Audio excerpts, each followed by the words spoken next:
Assalamualaikum warahmatullahi wabarakatuh. Kepada semua siswa SMK YPM 1 beserta kepada teman-teman yang mendengarkan video ini, pada kesempatan ini saya akan menyampaikan dan meneruskan materi fikih yang terdapat di halaman 60 tentang mustahik zakat atau orang-orang yang berhak menerima zakat. Itu jumlahnya ada 8 dan ada 5 kelompok yang haram menerima zakat. Jadi saya akan mengulas dan menjelaskan pada pertemuan ini ada 2 bagian. Bagian pertama, ada 8 kelompok yang berhak menerima zakat. Bagian yang kedua, ada 5 kelompok atau 5 golongan yang haram menerima zakat. Yang pertama, mustahik zakat, ini jumlahnya ada 8. Ini sudah mansus, sudah dijelaskan dalam Al-Quran. Dalam surah At-Taubah ayat 9, Allah Subhanahu wa taala berfirman, Bismillahirrahmanirrahim. Innamas shadaqatu lil fuqara'i wal masakin wal 'amilin 'alaiha wal mu'allafati qulubuhum wa fir riqabi wal gharimin wa fi sabilillahi wa ibnis sabil faridatan minallah. Al-ayah. Jadi penjelasannya, orang-orang yang berhak menerima zakat itu jumlahnya ada 8. Yang pertama, orang fakir. Pengertian fakir dalam fikih yaitu seseorang yang tidak mempunyai harta dan tidak mempunyai usaha yang bisa mencukupi kebutuhannya. Itu namanya fakir. Jadi fakir itu pertama, dia tidak punya harta dan tidak mempunyai hasil usaha yang memenuhi kebutuhannya atau mencukupi kebutuhannya. Artinya apa? Artinya bisa jadi punya usaha tapi tidak sampai mencukupi kebutuhannya. Contohnya, kalau memang tiap hari kebutuhannya 20.000, yang dia miliki hanya 5.000 umpamanya. Kalau tiap hari kebutuhannya 10.000, yang dia miliki berapa? 3.000 umpamanya. Yang kedua, miskin. Miskin itu orang yang mempunyai kemampuan harta dan hasil usaha, cuman yang tidak mencukupi kebutuhannya. Jadi ini ada kemiripan cuman dalam beberapa kitab fikih. Kalau yang miskin ini tidak sampai separuh. Kalau yang fakir maksudnya tidak sampai separuh. Kalau yang fakir. Artinya apa? Kalau memang kebutuhannya tiap hari 10.000, yang dia miliki 3.000. Sedangkan miskin tidak. Kalau kebutuhannya 10.000, bisa jadi yang dia miliki 6, 7, atau 5.000. Yang jelas tidak sampai 10.000. Saya ulangi lagi, ini ada kemiripan, cuman berbeda. Perbedaannya bahwasanya al-fakir aswa itu lebih rendah daripada miskin. Jadi kalau fakir itu, kalau umpamanya kebutuhannya tiap hari 10.000, yang dia miliki di bawah 5.000, entah 4, 3.000. Sedangkan miskin itu bisa jadi 6, 7.000, 8.000, tapi tidak sampai mencukupi kebutuhannya.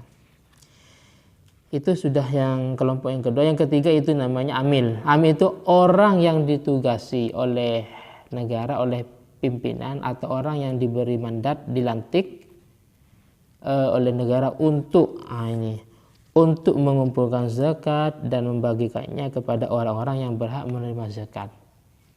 Jadi imam sudah melantik orang itu resmi dengan tujuan untuk lijam zakah, untuk mengumpulkan zakat dan juga untuk membagikan kepada orang-orang yang berhak. Dan termasuk kategori amil ini di beberapa hasil keputusan Basul Masail, kalau itu sifatnya minimal tingkat kabupaten kecamatan.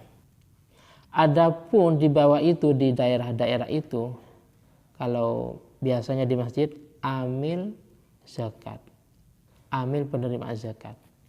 Itu namanya bukan amil tapi namanya wakil atau sukarelawan atau kepanjang tangannya amil. Terus bagaimana? Jadi kalau itu bukan amil maka dia tidak berhak menerima zakat. Akan tetapi bagi pengurus yang ada di atasnya berhak atau bisa untuk menggaji mereka, cuman jangan sampai diambilkan dari harta zakat ini, entah berupa uang dari yang lain, karena mereka namanya mutabarri sukarelawan, tapi jangan sampai diambilkan dari harta zakat itu.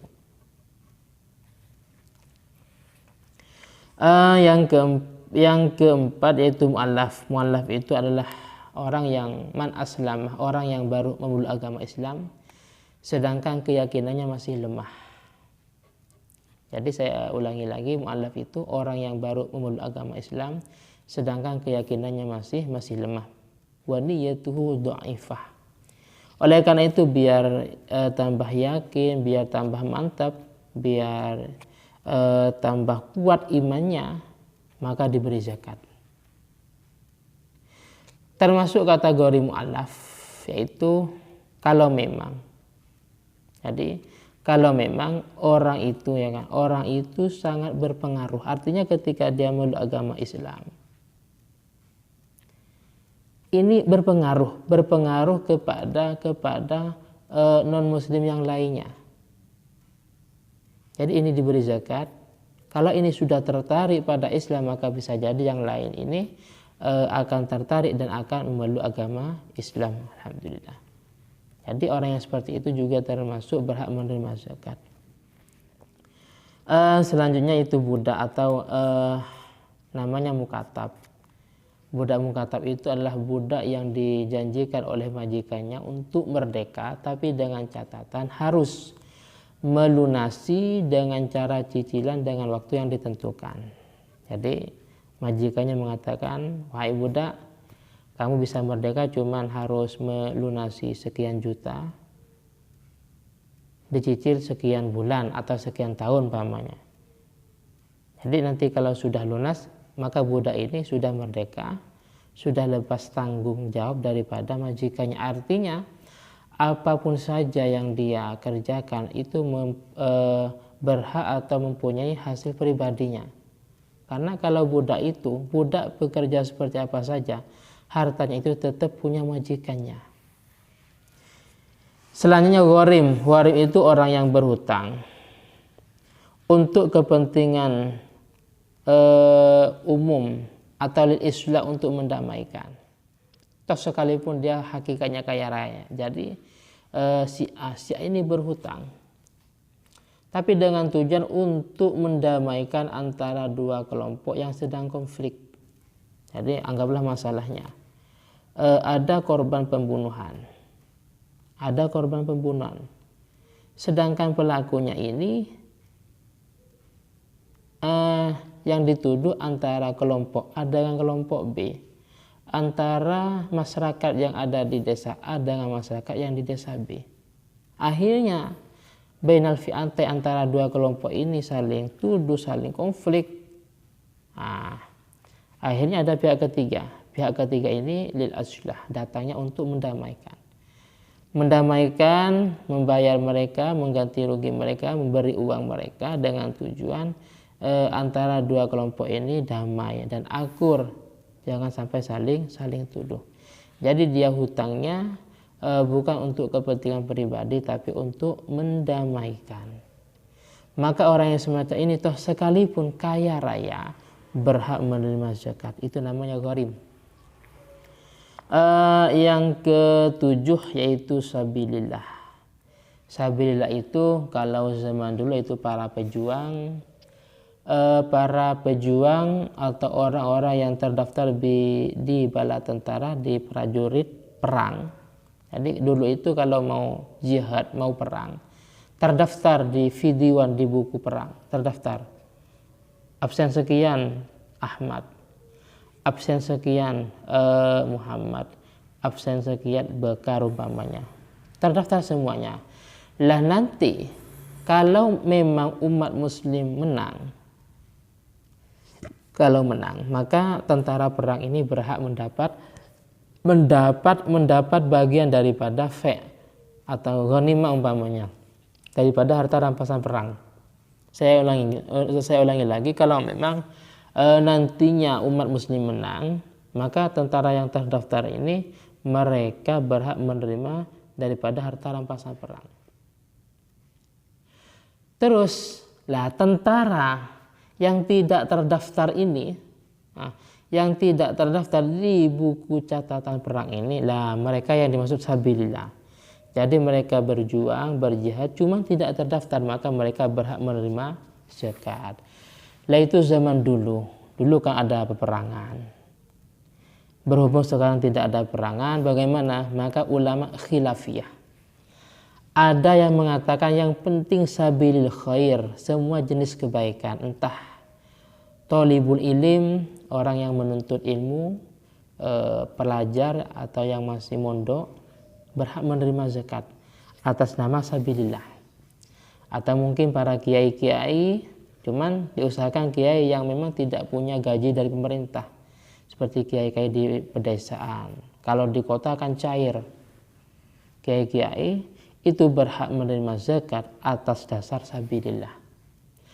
Atau mungkin pembangunan masjid, pembangunan mushola, pembangunan pesantren, berhak atas dasar sabilillah. Ada yang mengatakan tetap tidak boleh, karena yang dimaksud sabilillah itu khusus kepada para pejuang, para tentara yang tidak terdaftar di buku tadi. Jadi ulama beda pendapat. Yang terakhir, yang ke-8 daripada kelompok atau golongan yang berhak menerima zakat itu namanya Ibnu Sabil. Ibnu Sabil itu adalah orang yang bepergian. Orang yang bepergian dengan tujuan bukan untuk maksiat. Mau ziarah wali umpamanya, mau silaturahim. Jadi dia bepergian, cuman ketepatan pada waktu itu bekalnya sudah habis. Dan dia lewat di daerah-daerah yang sedang pembagian zakat.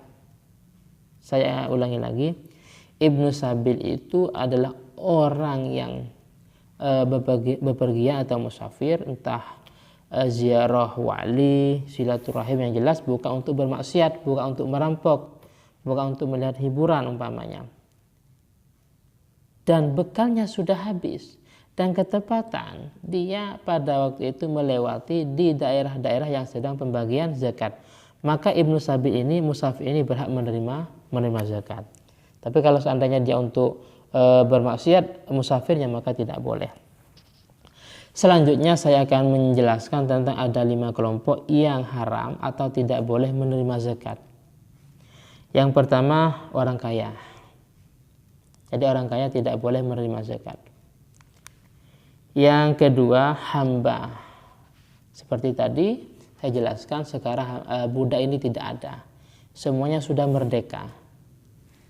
Yang ketiga, Banu Hashim dan Banu Muthalib, yaitu para dzurriyyatur Rasul. Kalau sekarang berarti para habaib dan syarifah. Kalau laki-laki namanya habaib, perempuan syarifah. Beliau-beliau tidak boleh menerima zakat. Kenapa? Karena zakat itu sebenarnya adalah sebuah kotoran yang terdapat dalam sebuah harta. Cuman beliau-beliau para habaib dan syarifah berhak menerima sedekah sunnah. Jadi tidak boleh menerima zakat yang sifatnya wajib, akan tetapi boleh-boleh saja menerima sedekah sunnah atau tatawu. Entah sedekah yang dikeluarkan di hari Jumat, Senin, Kamis atau yang lainnya. Terus selanjutnya orang kafir. Jadi orang kafir tidak berhak menerima zakat. Jadi kalau kita mau zakat, pertama kepada orang yang beragama Islam. Setelah itu baru orang-orang yang ada di atas tadi. Selanjutnya orang yang menjadi tanggungan muzaki. Yaitu apa artinya? Orang yang berhak menerima nafkah dari orang yang zakat. Contohnya orang tua itu kan punya kewajiban memberi nafkah kepada anaknya. Suami wajib memberi nafkah kepada istrinya. Ternyata suami zakat kepada istrinya, orang tua zakat kepada anaknya, atau sebaliknya, karena orang tua sudah tidak mampu bekerja, fisiknya tidak mendukung, orang tua ini sudah sepuh, maka tanggung jawab anak yang sudah kaya raya. Maka anak itu kalau zakat jangan pada orang tuanya, tapi kepada yang lain. Kenapa? Karena dia mau tidak mau harus memberi nafkah kepada orang tuanya yang sedang tidak mampu atau yang sedang fisiknya tidak mendukung. Jadi sementara ini yang bisa saya sampaikan ada dua item. Item pertama yaitu masalah orang-orang atau golongan yang berhak menerima zakat. Yang kedua yaitu kelompok-kelompok atau golongan yang haram menerima zakat. Mungkin ini yang bisa saya sampaikan, dan jika ada kesalahan saya mohon maaf, dan semoga manfaat dan barokah. Dan sebelumnya dari saya pribadi akhiran, assalamualaikum warahmatullahi wabarakatuh.